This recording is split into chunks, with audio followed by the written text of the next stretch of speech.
So, why does the economic chaos we're seeing right now, in 2026, feel so entirely different from the global shutdowns back in 2020? Yeah, it really does hit differently, doesn't it? It does. I mean, you remember 2020. We all lived through it. We remember the empty shelves, the delayed packages, that frantic search for toilet paper. Absolutely. But what we're experiencing today, it's not just a delay. It feels like the actual foundation of how we get things is, well, cracking. Right, and there's a very specific structural reason for that. What you're sensing isn't just market panic. It's a literal rewiring of global trade happening in real time. And that rewiring is exactly what we are going to explore today. We've got our hands on a fascinating, currently unpublished 2026 manuscript by the researcher Mohamed Buheji.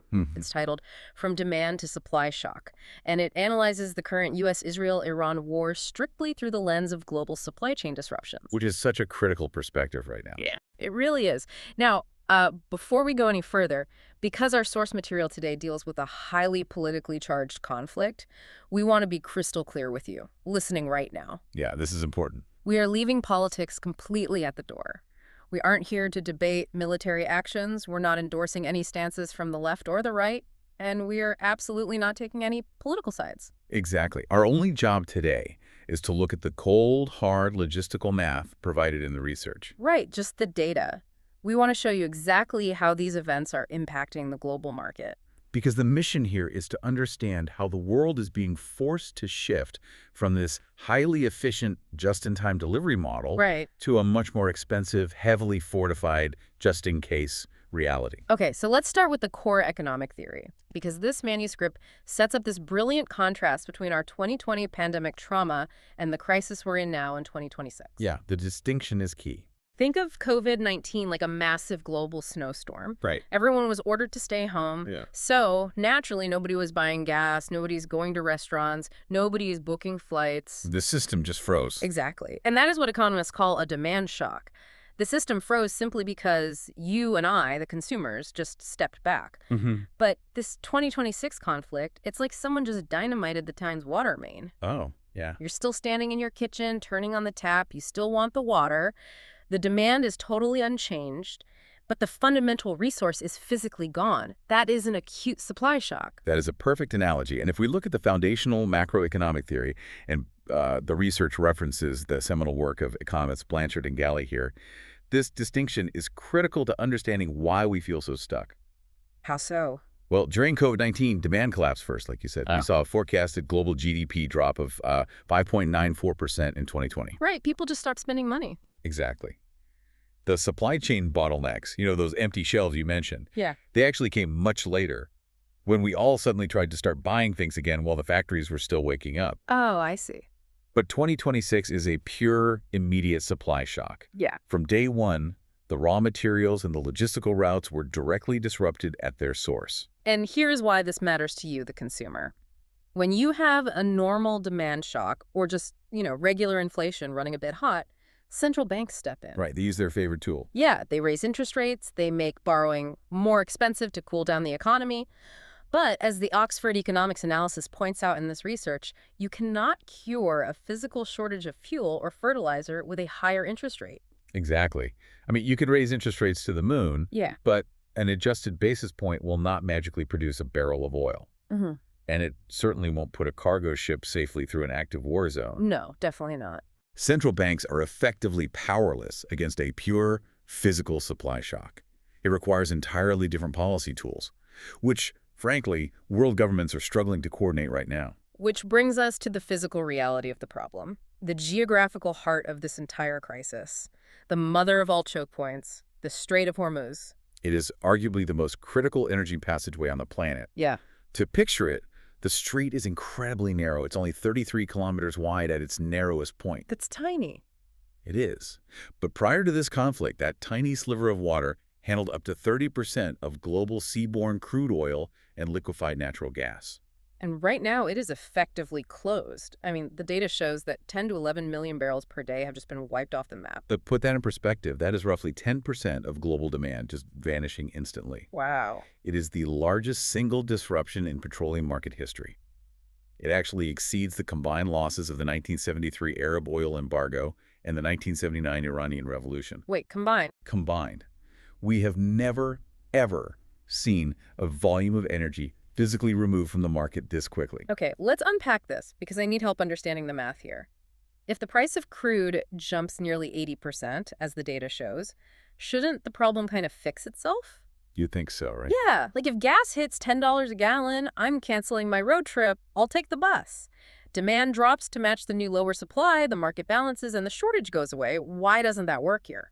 It's a really logical question, but it assumes people actually have a choice. Ah. And this brings us to the terrifying reality of what economists call inelastic demand. Inelastic demand, okay. Right. Oxford Economics calculated a price elasticity for oil in this specific crisis of just negative 0.03. Meaning the price goes through the roof, but demand barely twitches. Precisely. That massive 79% price spike in Brent crude, it only reduced global demand by 2.4 million barrels a day. But 10 to 11 million went offline? Exactly. The remaining gap of about 8 million barrels is still there. Yeah. And when you look at diesel, it is significantly worse. How much worse? Well, a 99% price increase in diesel only dropped demand by 0.8 million barrels. Oh, wow.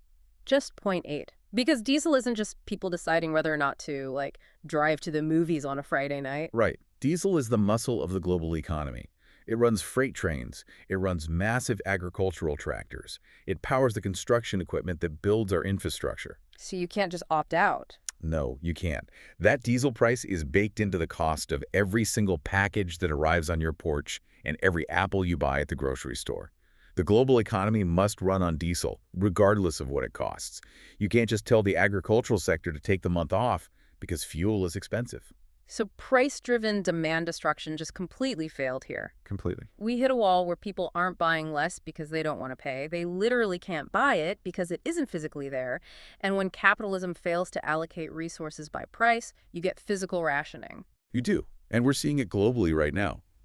Sri Lanka has had to implement QR code-based fuel passes just to ensure essential services keep running. Wow. Slovenia placed strict 50-liter caps on private motorists. The Philippines actually declared a national energy emergency and moved to a 4-day work week purely to conserve national fuel supplies. Wait, but didn't world governments just coordinate a massive release from their strategic reserves? Like, I saw a headline about a 400 million barrel release. Doesn't that just plug the hole? It sounds like a massive number, 400 million barrels. It makes for a great headline. Right. But Oxford Economics cautions that this is little more than a Band-Aid. In volume terms, it covers maybe 1 to 2 months of the lost supply from the Gulf. Only 1 to 2 months. Yeah. But there's a bigger, more technical problem here. A lot of the oil held in those strategic reserves is what we call light crude. Meaning what exactly? Well, light crude is great for making gasoline for your sedan. But the supply that was lost from the Gulf is largely heavy and sour crude. Heavy and sour crude is thick, it's full of sulfur, and crucially, it is the exact chemical recipe that our complex refineries are specifically built to boil down into heavy-duty middle distillates like diesel and jet fuel. Oh, I see. So even with the light crude reserves flowing out of the vaults, we still have a physical chemical bottleneck. You can't run a freight train on the wrong type of oil. Man. And that bottleneck isn't just keeping your car in the driveway. Oil is the blood of global movement. Without it, the contagion spreads. Yes, exactly. Because ships are trapped at sea or taking these massive detours, supply chains panic. Let's look at the maritime paralysis first. Commercial traffic through the Strait of Hormuz is down an astonishing 97%. It's practically a ghost town for commercial shipping right now. Yeah. S&P Global Market Intelligence estimates that nearly 3,000 vessels are just waiting nearby. 3,000? Yeah, it's a massive multi-billion-dollar floating queue parked right outside an active conflict zone. And the ships that aren't waiting are taking the long way around. I mean, with Hormuz closed and the existing ongoing crisis in the Red Sea, ships are being forced to completely abandon the Middle East. Right. They have to travel all the way down around the Cape of Good Hope at the bottom of Africa. That detour adds 10 to 14 days to a journey. It burns 20% more of that incredibly expensive fuel. And the insurance? The insurance is staggering. War risk premiums skyrocketed from 0.25% of a ship's value up to 10%, and they are being renegotiated weekly. What's fascinating here is how perfectly this illustrates a complex system failure. Yeah. By closing Hormuz, this conflict effectively severed the Suez Canal corridor from both ends. The maritime architecture that we've spent a century building to make global trade cheap and fast is essentially broken. So when the sea is choked, logistics companies panic, right? They try to put everything on airplanes to bypass the water. But there's a massive problem with that pivot. Airplanes run on jet fuel, which also comes from the Gulf. The data highlights that 25 to 30% of Europe's jet fuel came directly from the Gulf region, and the price doubled overnight. But it's not just spreadsheets and price charts. The human and infrastructural drama here is wild. On March 8th, a drone directly hit the fuel tanks at Kuwait International Airport. A direct military strike on critical civilian aviation infrastructure. Yeah. It completely shattered the illusion of safety. Right. It proved these massive fuel depots are just sitting ducks. Major Gulf carriers, we're talking Emirates, Qatar Airways, Etihad, they had to abruptly ground an estimated 50,000 flights. Unbelievable. Can you imagine the sheer chaos of that? At Doha's airport, 8,000 people had to literally sleep on the floor in the terminals because every single nearby hotel was at a 100% capacity. And that passenger grounding creates a massive, invisible problem for global freight. Oh, because of the cargo space. Exactly. Most people don't realize that a significant portion of global air cargo doesn't actually travel on dedicated FedEx or UPS planes. Right, it's in the passenger planes. Yeah, it travels in the belly hold of regular passenger jets. So when 50,000 passenger flights are grounded, all that cargo space vanishes instantly. Which explains the insane airfares we're seeing right now. Yeah. Bloomberg reported that without those passenger jets flying, capacity is so incredibly scarce that some airfares, like a flight from Bangkok to London, shot up by 900%. 900%. So the sea is choked and the sky is grounded. But the crisis doesn't stop at transport. The lack of energy flow triggers secondary casualties that are hidden from the front pages, but arguably much more dangerous to our modern way of life. Okay, here's where it gets really interesting. And honestly, the research completely blew my mind here. Yeah, this part is wild. The transport paralysis isn't just about moving people or cheap plastics. There's a silent countdown happening right now in the Gulf involving 200 stranded containers of liquid helium. Yes. The helium clock is literally ticking as we speak. The research details that these 200 massive helium containers are just stuck. Now, to keep helium as a liquid so it can be transported globally, it has to be kept at negative 269 degrees Celsius. Which is incredibly cold. Very cold. But these containers, they don't plug into a wall. They don't have active motorized refrigeration. They rely on incredibly advanced passive insulation. Exactly. Think of them like the world's most highly engineered thermos. But that thermos only works for a maximum of 35 to 48 days. After that window closes, the liquid helium starts to heat up, it boils off into a gas, and it escapes into the atmosphere forever. You can't just catch it again. No, you can't just cool it back down at a regular port. It's gone. And we really have to ask why this matters. Why should we, or, the listener, care about some escaped helium? Right. It's not for party balloons. Not at all. Qatar produces a third of the entire global helium supply. You cannot manufacture advanced semiconductors, the chips in your phone, your car, your computer, without helium. You cannot run hospital MRI machines without it, because those massive medical magnets require liquid helium to stay supercooled. There is no viable, easily accessible chemical substitute. And the prices are reacting. Oh yeah, prices are already up 100%. And if those containers boil off, we're looking at severe long-term disruptions in high-tech manufacturing and life-saving medical diagnostics. It's just this invisible casualty of war. And there's another one which directly impacts the daily budget of every single person listening. Food. Yes. This is the fertilizer food nexus. We usually just think of the Gulf region as producing oil, but it actually produces about 1/3 of globally traded nitrogen fertilizers. And with the shipment stopped, the building blocks of fertilizer, urea, and ammonia, they're up 50% and 20% in price. And the timing couldn't be worse. This disruption perfectly coincides with the Northern Hemisphere planting season. Oh, man. If farmers can't afford fertilizer, they plant less, or they just get lower yields. Developing nations are bearing the absolute brunt of this. The data points to Sri Lanka, Sudan, and Pakistan, predicting potential crop yield drops of 15 to 25%. Which translates directly into physical food shortages. Yes. And there's a vicious cycle here, too. The UN Food and Agriculture Organization warned that if crude oil stays over $100 a barrel, crops that could be used to feed people like corn and soy will be diverted by the market to create biofuels instead. Because the energy is so desperate. Exactly, which just drives food inflation even higher. It is a devastating feedback loop. You have a physical shortage of fertilizer, reducing the total amount of food grown, and then sky-high energy prices incentivizing the burning of whatever food is successfully harvested. The localized economic devastation is just staggering. I mean, the Arab region alone lost $186 billion, which is about 6% of their total GDP, and 3.7 million jobs in just the first month of hostilities. In just 1 month. 4 million people are projected to fall below the poverty line. So what does this all mean for the future of global trade?